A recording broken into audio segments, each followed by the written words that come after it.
እምነበአ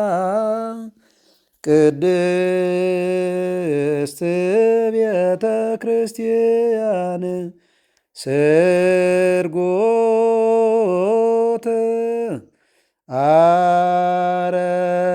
አረፋቲሃ ወስዕርት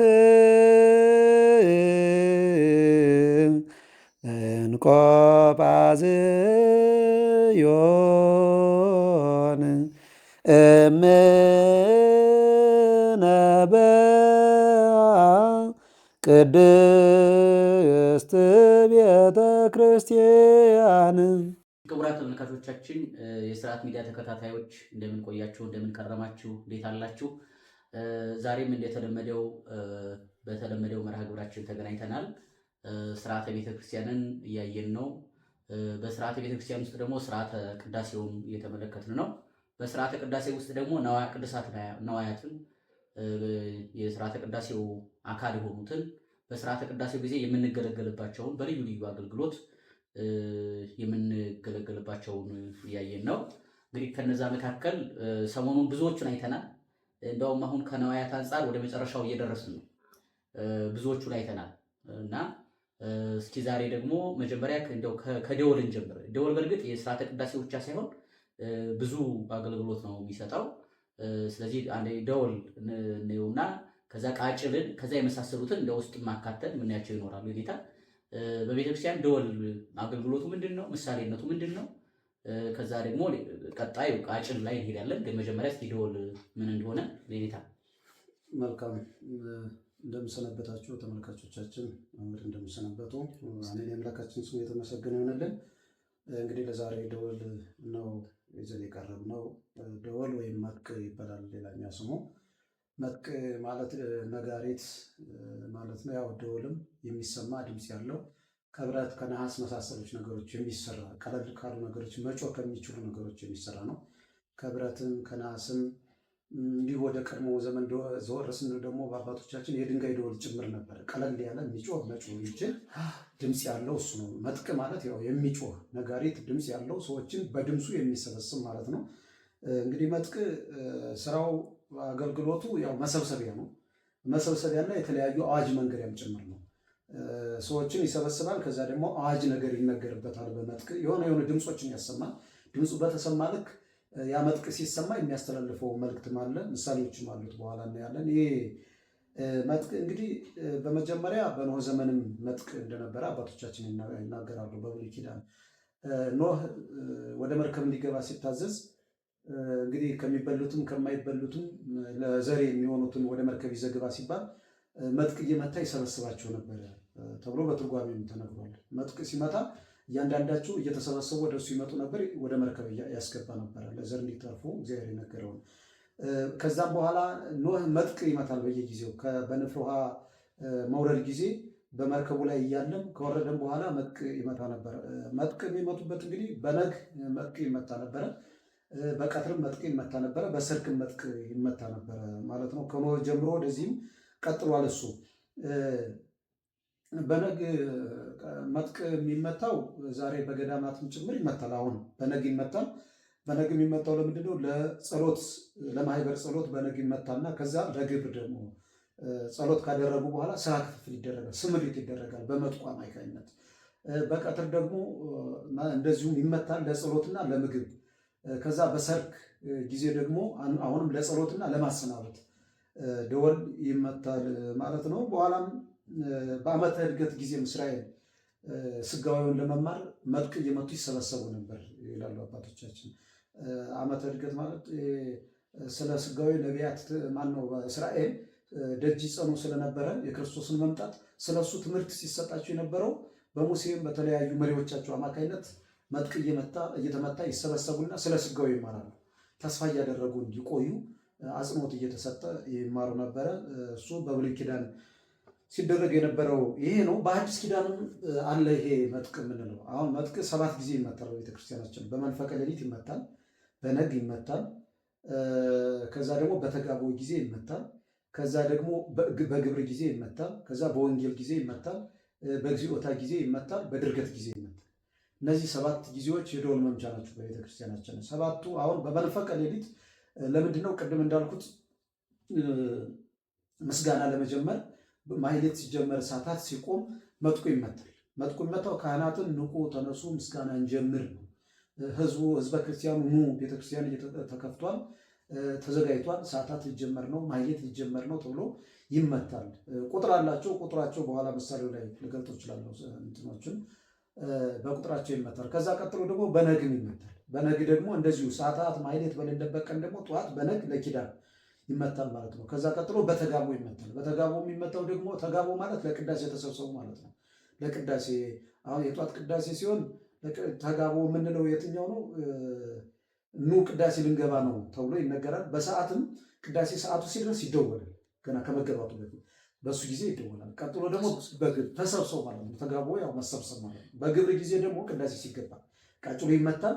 ያ ደወሉም ይመታል። ቅዳሴ ካህናቱ ከቤተልሔም ይዘው ቅዱስ ሥጋውን ክቡር ደግሞ ለቤተ መቅደስ ሲገቡ ይመታል። ከዛ በምን ይመታል ደግሞ በኋላ በጻው ጊዜ ይመታል። ወይ ወንጌል ተብሎ ጻኦ ሲል ቃጭሉ ይመታል፣ ደወሉም ይመታል። ጻኦ ንዑሰ ክርስቲያን ተብሎ ያን ጊዜ ንዑሰ ክርስቲያን ውጡ በትልቁ ቃጭሉ አለ። ውስጥ ላሉት ቃጭሉ ይናገራል፣ ውጭ ላሉት ደግሞ ደወሉ ይናገራል። በዛ ጊዜ ይመታል። ቀጥሎ ደግሞ እግዚኦ እየተባለ ይመታል። እግዚኦ ሲባል ደግሞ ይመታል። እግዚኦ እየተባለ ነው ተብሎ ይመታል። ምሳሌ ያላቸው። ከዛ ድርገት ሲወርድ ይመታል። ድርገት ወረደ፣ ቅዱስ ሥጋው ክቡር ደግሞ እየታደለ ነው ተብሎ በእነዚህ ጊዜያት እንግዲህ ደወል ይመታል ማለት ነው።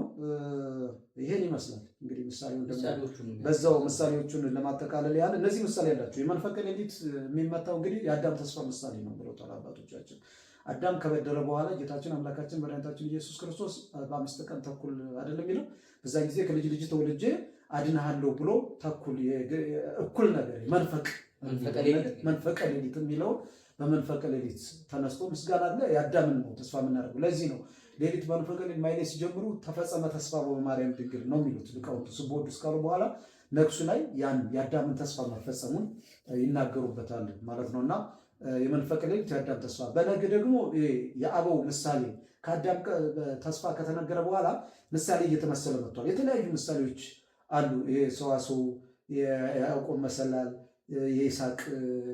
ለይስሐቅ ፈንታ የተሰዋው በግ፣ ዕፀ ሳቤቅ፣ እነዚህ የምንላቸው ነገሮች ደወሉን ተክተው ምሳሌ ነገር አለበት ማለት ነው። በኋላ ደግሞ ተጋቦ የምንለው ደግሞ የትንቢተ ነቢያት ከዚያ በኋላ ደግሞ ልክ እየጮሁ እንደዚህ እንደ ደወሉ እንደ መረዋው ይላቸዋል። ከመቀር ነው የሚላቸው። እንደውም አባ ጊዮርጊስ ዘጋስጫ ቅዱስ ያሬድም ነቢያትን ይናገራቸዋል። ተዘከረ እግዚኦ ቃለ ነቢያትከ ቅዱሳን ዘአስተንፈስከ ውስተ አፍዎሙ መንፈሰ ኃይልከ ወከሉ ከመቀርን እንዘ ይሰብኩ ስርቀተከ። እንደ ደወል እንደ መጥቅ እየጮሁ ያንተን መወለድ ግን የሰበኩትን የነቢያትን ቃል አስብ ነው የምንለው።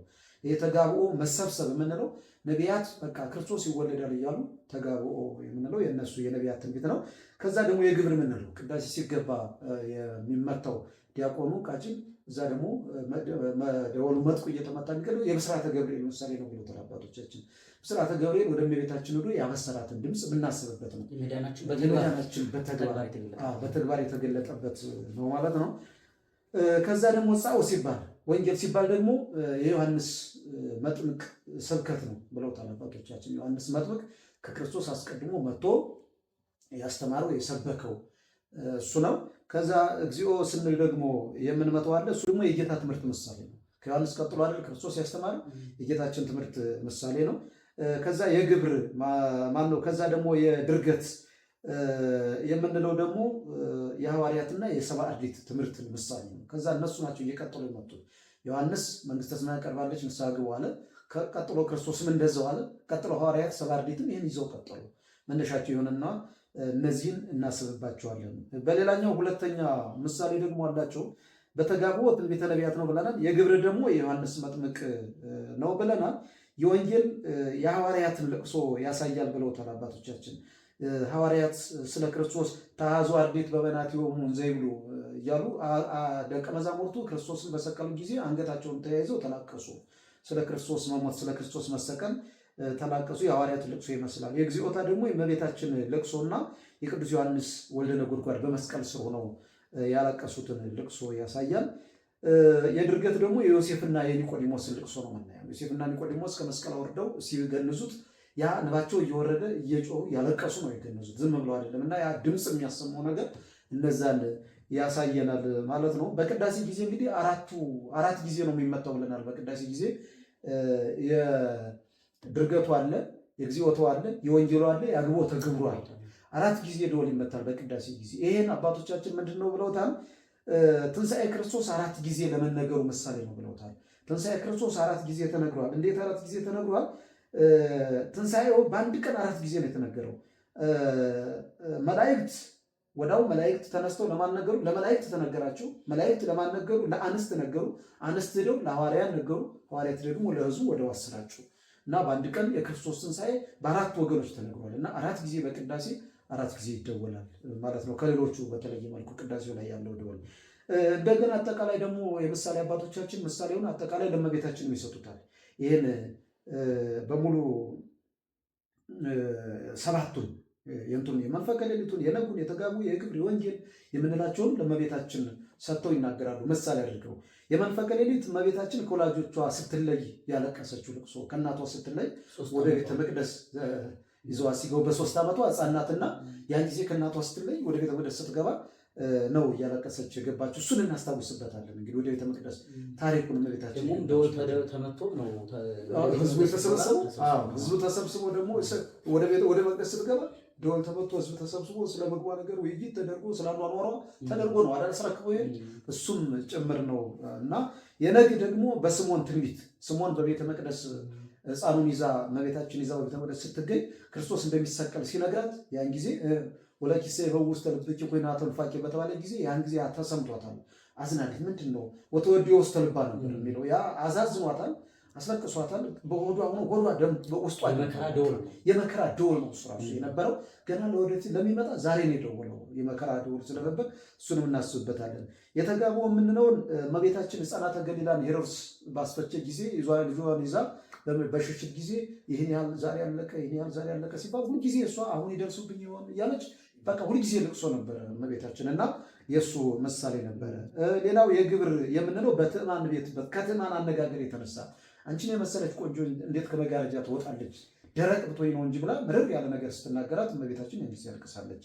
እሱንም የወንጌል የምንለው በሁለቱ ወንበዴዎች ጊዜ ደግሞ በጣም አልቅሳለች። ልጄን ሊገሉት ነው ቀምቶ መሄድ ሲገባ የሚመካከሩት ሊገሉብኝ አይደለም ወይ ብላ ምርር ላይ ያለቀሰችውን እናስብበታለን። የግዚኦታ ደግሞ ከመስቀል ስር ተገኝታ በጣም ነው ያለቀሰችው። ያን ጊዜ በአንጻረ መስቀል ሆና ሰዎች እስኪያደንቁ ድረስ ምንድናት ይቺ ምኑ ናት የማያውቋት ጭምር ምኑ ናት ለዚህ ሰው እያሉ በጣም አብረው እስኪያለቅሱ ድረስ እንደው የማያውቋት ጭምር ከእሱ አለቃቀስ የተነሳ ማልቀስ ያልፈለጉት ጭምር እስኪያለቅሱ ድረስ ያለቀሰችው ልቅሶ ነው። ሌላኛው የድርገቱ ደግሞ ዮሴፍና ኒቆዲሞስ ሲገንዙት ያለቀሱትን ልቅሶ ነው። ቅድም እንዳልነው ምሳሌው ይህን ይመስላል ባጭሩ። የደወል እንግዲህ ጥቅልል አድርገን ስንይዘው በዚህ ውስጥ የምናስባቸው ነገሮች እነዚህ ናቸው እንጂ ትልቁ ዓላማው ደወል መሰብሰብ ነው። በቃ ሰውን መሰብሰብ፣ ለምስጋና ማንቃት፣ ንቁ ተነሱ ወደ ምስጋና። በቃ ይሄ በገነትም በመላእክት ዓለምም ይደወላል። ደወል በነገራችን ላይ ይደወላል አይደል? በመላእክት ዓለምም ይደወላል። በቃ ሁልጊዜ ይሄ መረዋ፣ ደወል፣ ከበሮ ምንድነው በመላእክት ዓለም ሁሉ አለ። በቃ ሚካኤል ምንድን አሜነፍ ሚካኤል ቀርና አይደል? በዕለተ ምጽአት እንኳን መጥቅ ይመታል፣ ነጋሪት ይመታል፣ ደወል ይደወላል ነው ምን ያ ተነስ የሞት ከወይ ተነስ ዛሬ ልቃ ዘትነጉ ነው። ዛሬም እሱ ነው። በቃ ንቁ፣ ዛሬ ተጠባበቁ፣ የሚመጣ ነገር አለ ማለት ነው። እዛ በአደጋ ጊዜም እኮ ዛሬ ምንድን ነው የሚደረገው? ደወል ነው የሚመታው አይደል? ቤተክርስቲያናችን ምዕመናንን ለማንቃት ደወል ትመታለች። ዓለም ደግሞ የሆነ ድምፅ ያሰማል ለሆነ ነገር ዞሮ ስልክ መደወል ነው። ስልክ መደወል አይደል? ስልክ መደወል ነው። በቃ መገናኘት መደወል ይባላል። እና መጥቅ በብሉይ ኪዳንም ነበረ ዛሬም ነበረ። ይሄን ይመስላል። ቃልዮት ያሰማል መምህር። በእውነት በጣም ልዩ ነው። ቤተክርስቲያን መቼስ እያንዳንዱን ነዋያት የምትገለገልባቸውን በምሳሌም በምስጢርም ድርጊቱም ራሱ ከሁኔታዎች ጋር እየተገናኘ የሚተነተንበት መንገድ ልዩ ነው። ምዕመናን እያንዳንዱን ነገር ያለ ምክንያት ቤተክርስቲያን እንደማታደርገው ማወቅ አለባቸው፣ መጠየቅ አለባቸው። ይሄ በጣም መልካም ነገር ነው። አንዳንድ አጥቢያ ላይ ግን ደወል ሲደወል አናይም። ደወሉ ያው ይሰቀላል ሳንሰማው ዝም ብሎ ለጌጥ እስከሚመስል ድረስ እናያለን። እሱ ተግባር ላይ ይውጡ ነው። ለምን ማንቂያ አንዳንድ ቦታ እኮ አንድ ቤተክርስቲያን አጠገብ ሆነን ማይክ እንኳ በሌለበት ቦታ ደወል ሲደወል አሁን እዚህ ቦታ ደርሰዋል፣ አሁን ጻው ላይ ናቸው፣ አሁን የደወሉን ድምፅ እየተመለከት ቅዳሴው የደረሰበትን ሁሉ የምናውቅበት ስላለ ደወሉ በተግባር ብናገለግልበት መልካም ነው የሚል ነው። እንትንም እኮ ሲደወል እንደውም ቅድም እንዳልኩት በቃ አሁን ሌሊት በተጋቡ ጊዜ ትንቢተ ነቢያት እናስባለን ስንል በነቢያት ቁጥር ልክ ነው የሚለው። የሐዋርያትን ስናስብ በሐዋርያት ቁጥር ልክ እንደውላለን። ያ ቀላል መልክ ተደረገ ያለው እንደው እንደ ቀላል ነገር አሁን እንዳሉት ሰው እንደው እንደ ቀላል ዝም ብሎ ያው አንድ ጊዜ ብቻ ተደወለ ችግር የለውም ተብሎ የሚታለፍ አይደለም። እንደሱ ቢሆን ነው። በሌላ በኩል ደግሞ ደወል አንድ ሊቅ እንዳለው ደወል ቤተክርስቲያን ውስጥ ተሰቅሎ ይኖራል፣ ስራም ሲሰራ ይኖራል፣ ግን አይጸድቅም እና አንዳንድ ጊዜ ደግሞ እንደው ደወሉ ይቀሰቅሰናል፣ እኛን ወደ ቤተ መቅደሱ ያስገባናል። እሱ ግን ገብቶም አያውቅም፣ አገልግሎትም አይሰጥም። እሱ አገልግሎት ስጡ ብሎ ነው የሚቀሰቅስና በእውነት እንደው ትልቅ ምስጢር ያለው ነው። ለክርስቶስ መምጣትም እንግዲህ ትልቁ እንትን እሱ ነው። ቃለ ሕይወት ያሰማልን። እስቲ በዛው ቃጭልንም እና ሌሎችንም እንደው ተያያዥ ነዋያት እንደው አጠር እያደረግን ያቸው። በጣም ጥሩ። እንግዲህ ቃጭልም ያው የሚሰራው ቅድም እንዳልኩት ያው ደወል ከሚሰራበት ማቴሪያል የሚሰራ ነው፣ ከብረት ከነሐስ ከተለያዩ ነገሮች ያው ነው። ቃጭልም አገልግሎቱ ተመሳሳይ ነው፣ ከደወል ጋር የተቀራረበ አገልግሎት የሚሰጥ ነው። በቤተክርስቲያናችን ያው ቅዳሴ ሲገባ ቃጭል ይመታል፣ ጻው ሲባልም ከደወሉ ጋር አብሮ ይመታል፣ ድርገት ሲወርድ እግዚኦ ሲባልም ይመታል፣ ድርገት ሲወርድም ይመታል። አብሮ ውስጥ አገልግሎት የሚሰጥ ነው። ተመሳሳይ ነው፣ ያው ማንቃት ነው። ግን ቃጭል ምሳሌው አባቶቻችን ቃላዋዲ ነው ስሙ። ቃጭል በነገራችን ላይ ቃላዋዲ አይደለም ምንም ቃላዋዲ ነው የምንለው እና ቃጭል ቃላዋዲ የተባለው ማን ነው? ቃላዋዲ ቅዱስ ዮሐንስን ወክሎ ነው ስም ይወጣለት በራሱ። ቃላዋዲ የተባለ ቅዱስ ዮሐንስ ነው። ዘይሰብክ በገዳም ወይም ለጽዋ ፍኖቶ ለእግዚአብሔር ዋሪው መጽሐቱ የተባለው ቅዱስ ዮሐንስ መጥምቅ መንግስተ ሰማያት ቀርባለችና ንስሐ ግቡ ብሎ ያስተማረባት ቃጭል ምሳሌ አንደበቱ ናት ይላሉ አባቶቻችን። የቅዱስ ዮሐንስ መጥምቅ አንደበቱ በወስፌ የተወጋችው ያቺ ስለ ክርስቶስ የመሰከረ መምጣት እውነቱን የተናገረችው የሄሮድስን የገሰጸችው ስርዓት አልባነት እንዲጠፋ ነገስታቱን ሳትፈራ ኃያላኑን ሳትፈራ በንጉሱ ፊት ቀርባ እውነቱን የተናገረች ዮሐንስ መጥምቅ አንደበት ምሳሌ ነው ብለው እንደውም እኮ ከውስጥ ላይ አይደለች ቃጭሏ ከውስጥ ላይ ምላስ ናት። ምላስ ነገር ስለሆነች እሷ የቅዱስ ዮሐንስ ቃላዋዲ የተባለችው ለዛ ነው። ቅዱስ ዮሐንስ ዞሮ ዞሮ መንግስተ ሰማያትን ማሳወቂያ ናት። እሱ ያለው ምንድነው? ነሱስ መቀረቱ መንግስተ ሰማያት አይደል? ቃጭል የሚለው ምንድነው? መንግስተ ሰማያት ቀርባለችና ንስሐ ግቡ። ከወንጌል በኋላ እሱ ነው ዲያቆኑ የሚለው እሱ አይደል? መንግስተ ሰማያት ቀርባለችና ንስሐ ግቡ ብሎ ነው ወንጌል የሚቀበለው። ከዛ ቀጥሎ በቃጭሉ ደግሞ ይታወጃል መንግስተ ሰማያት እና ቃጭል የሆነው ምሳሌውም ቅዱስ ዮሐንስን እንትን ነው። ሁለተኛ ደግሞ የቅዱስ ዮሐንስ ወንጌላዊ ለቅሶም ምሳሌ ነው። 70 ዘመን ሙሉ ክርስቶስን እያሰበ ሲያለቅስ ኖሯል። የቅዱስ ዮሐንስ መጥምቅ የስብከቱ፣ የቅዱስ ዮሐንስ ደግሞ የሐዘኑ ወንጌላዊ የሐዘኑም የስብከቱም ጭምር ድምፁ የቃጭሉ ድምፅ እሱ ነው የሚያሳየው። በጣም ልዩ ነው የቃጭሉ ድምፅና እንደሱ አይነት ምሳሌ ያላቸው። ሌላኛው ከዚሁ እንደው ያው ምናልባት ውስጥ አገልግሎት የሚሰጥባቸውን እንግዲህ እነዚህን ነዋያት ለማጠቃለል ያህል ከዚሁ ተያይዞ ኩስኩስት የሚባል አለ በቤተክርስቲያናችን። ሰን የሚባል አለ፣ ብርት የሚባሉ አለ። ኩስኩስት፣ ሰን፣ ብርት የሚባሉት እነዚህም ያሉ ናቸው። እንግዲህ ሰኑን እግዚአብሔር ለሙሴም ትእዛዝ አስወጣ። እነዚህ ኩስኩስት፣ ሰን፣ ብርት በቤተ መቅደስ እንዲኖሩ ምንድነው የሚሰሩት? ኩስኩስት የሚባለው ይሄ ማንቆርቆር ሰን የሚባለው እሱ ነው። ብርት የሚባለው ደግሞ ታች ይዞ ማስታጠቢያ መቀበያው ሳፋው አይነት ሳሩ ነው። እነዛ ደግሞ ለጸበል መስጫ የሚሆኑት ካህናቱ ሲታጠብ ካህኑ የሚታጠባቸው እነሱን ምሳሌ ማለት አገልግሎት የሚሰጡ ናቸው። ይሄ በኦሪት ዘጸአት ምዕራፍ 30 ቁጥር 17 ጀምሮ ሲያነቡ ያገኙታል። ወነበቦ እግዚአብሔር ለሙሴ ወይቤሎ ግበር መቅደለ ዘብርት ወመንበሩሂ ዘብርት ወታነብሮ ማእከለ ደብተራ ዘመርጡ ወማእከለ ምሥዋዕ ወትሰውጥ ውስቴቱ ማየ ወይታጸቡ አሮን ወደቂቁ ሙስቴቱ ደዊሆሙ ወገሪሆሙ ሶበ ይበጉ ውስተ ደብተራ መርጡ ከመይሱ ወሶበ ይዐርጉ ይሱ መስዋዕተ ለእግዚአብሔር ይታጸቡ ደዊሆሙ ወገሪሆሙ ከመይሙቱ ወይኩኖሙ ሕገ ዘላለም ሎሙ ወለወለዶሙ እንድሪሆሙ ለዘላለም ሕግ ይሁንላቸው ተብሎ የተሰራ ነው። ምን አለው እግዚአብሔር? በቃ ዘብርት የብረት ሰን ታዘጋጃለህ። ለምንድን ነው? በዚህ በምሥዋዕና በንዋየ ደብተራው መካከል አስቀምጠው። ምንድነው? አሮንና ልጆቹ ለአገልግሎት ሲገቡ ይታጠቡ፣ እግራቸውን እጃቸውን ይታጠቡ፣ ገሪሆሙ ወደዊሆሙ ብሎ ምን አለው? ሳይታጠቡ ቢገቡ ከመይሙቱ ነው የሚለው፣ እንዳይሞቱ። ለምን? ያስቀስፋል። ወደ አገልግሎት ስንመጣ ለዛ እኮ እንደው በጣም ነው የሚገርመው። በእውነት ገጠር እኮ አባቶቻችን ማህሌት ወደ ሰዓታት ሲገቡ ዲያቆኑ አስቀድሞ የሚሰራው ምንድነው ካሉ መምህር በከተማው የለም። ያው ሁሉም ከየቤቱ ታጥቦ ይመጣል ተብሎ ስለሚታሰብ ይመስለኛል። ገጠር ግን አባቶቻችን ሄደው የሚያድሩት ቤተክርስቲያን ነው። ከቤት አይታደርም። ሩቅም ነው የገጠር ቤተክርስቲያን በየአካባቢ ይመጣሉ። ሌሊትም ውሃ የለም። ቀጥታ የሚገቡት ወደ አገልግሎት ነው። ግን ምን ያደርጋሉ? ዲያቆኑ ቀድሞ ይነሳና በኩስኩስት ነገር ውሃ ያሞቅና እንዳይበርዳቸው ከሆነ ያመጣና ከመጀመሩ በፊት ያስታጥቁ ሁሉም። ከዛ በኋላ ነው እንደው ምን ይላሉ ሰዓታት ሲጀምሩ አብ ወልድ መንፈስ ቅዱስ ብለው እናንተ እዛ ውስጥ ምንድን ነው የሚለው? ውሃ እንኳ ባይኖር በምራቅ እጅህን አበሳ አበሳ አድርግ የሚል እንትን አባባል እንትን ቃል አለው እዛው አባየው ጊዜ ጋር ሲጫ አይንህን ፊትህን እጃቸውን እግራቸውን ይታጠቡ። ይሄ ቃል ነው ያን ይዘው እየተረጎሙ ያሉት እና እንደዚህ ውሃ እንኳ ቢጠፋ እንደዚህ ያደርጋሉ።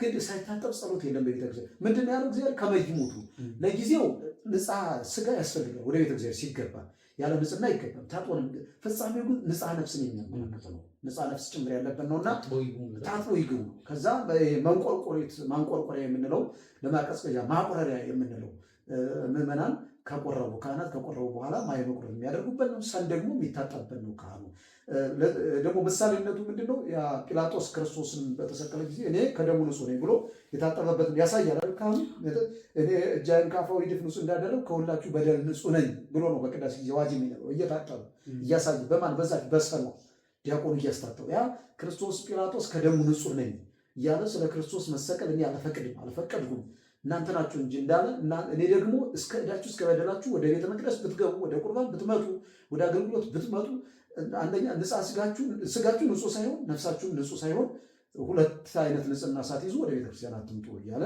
የተናገረበት ነው። ይሄም ቅድም እንዳልኩት ኦሪት ዘጸአት ምዕራፍ 30 ቁጥር 17 ጀምሮ ቢያነቡት እግዚአብሔር ለአሮንና ለሙሴ ለልጆቹ መመሪያ አድርጎ ለዘላለም ይሁናችሁ እስከ ልጅ ልጅ ድረስ መመሪያ ይሁን ብሎ የተናገረበት ነው። እነዚህ አገልግሎት የሚሰጡ ናቸው።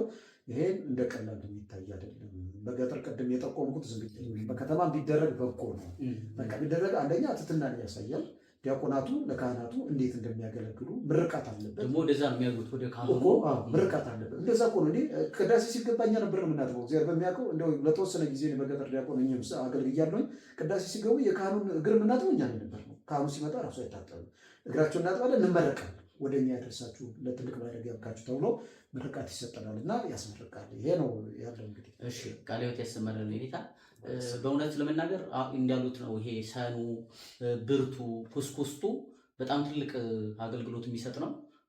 በውስጡ በቤተ መቅደሱ እና በውጭ ደግሞ ለምዕመናንም ማየ መቁረብ ከቆረቡ በኋላ ለካህናቱም ለምዕመናንም የሚሰጥበት ነው። እንደገና ካህኑ ደግሞ እጁን ታጥቦ በድፍረት እንዳይቀርቡ መንሶቴ በላሲጋው ምንድን በላሲጋው በድፍረት የሚለው ዘንበላ ፍረት የሚለው የሚያስጠነቅቅበት ነው። እዚህ ላይ እንደው አንዳንዶቹ ምዕመናንን ያስደነግጣል፣ ያስፈራል። እጁን ታጥቦ ንጹህ ነኝ ሲል ማንም ሊቀርብ አይችልም። እንደው አንዳንዱ እንደውም ትንሽ አለፍ ያደርጉትና ምዕመናን እንደውም የማይቆርቡት ከዚህ ቃል የተነሳ ነው፣ አስቀድማችሁ እያስፈራራችሁን ነው ጭምር ይላሉ። በነገራችን ላይ ይሄ ቤተክርስቲያን የሰራችበትን ማወቅ ያስፈልጋል። አንዳንዶቹም ሲለውጡት እናያለን። በነገራችን ላይ የዮሐንስ ወንጌል ምዕራፍ 6 ሲያነቡ እንሰማቸዋለን። ስጋዬን የበላ ደሜን የጠጣ የሚጋጭ ማለት ነው። እንደውም ከታዘዘው የሚጋጭ የግል ስርዓት መስራት ማለት ነው። ቤተክርስቲያን የሰራችው ስርዓት አለ። መርምሮ ጠይቆ ትርጓሜውን አይቶ ከሊቃውንት ጋር ተነጋግሮ ማድረግ አንድ ነገር ነው። ግን ሰው በራሱ ይሄ ልክ አይደለም ትክክል አይደለም ብሎ በራሱ መረዳት የሚሄድ ከሆነ ቤተክርስቲያን አይደለችም ማለት ነው። እና ይሄ ስርዓት የተሰራበት ምክንያት ምዕመናን ስጋው ዕለት ዕለት የሚሰበከው ምንድነው? ንስሐ ግቡ፣ ስጋው ደሙን ተቀበሉ፣ ስጋውን ብሉ፣ ደሙን ጠጡ፣ ዕለት ዕለት የሚሰበከው ግን ያኛው የፍሬ ሰዓት ነው። ልክ ለቁርባን ምዕመናን የሚዘጋጁበት ሰዓት ነው።